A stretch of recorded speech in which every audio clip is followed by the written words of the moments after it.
রাহির চলে যাওয়ার আগে রাহির হাতে বিজয়ের ট্রফি তুলে দিয়ে ভালোবাসা জানালো রাহুল।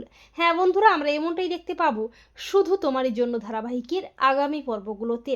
রাহি তীব্র জেদ ও ভালোবাসা দিয়ে রাহুলকে মাঠে খেলার জন্য উৎসাহ দেয়। শেষমেশ রাহির ভালোবাসা ও নিজের অদম্য ইচ্ছাশক্তির জোরে দুর্দান্ত খেলে সবার মন জয় করে চ্যাম্পিয়ন ট্রফি জিতে নেয় রাহুল।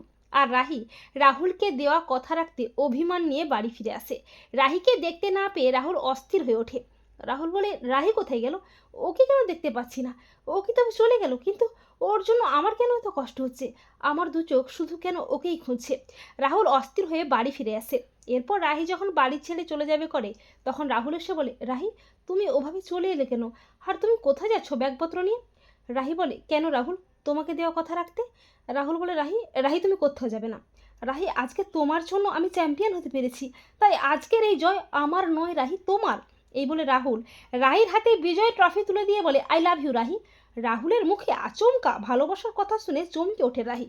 আর বাড়ির সবাই তো হাঁ হয়ে তাকিয়ে দেখতে থাকে রাহুল ও রাহির এই আবেগঘন ভালোবাসার মুহূর্ত।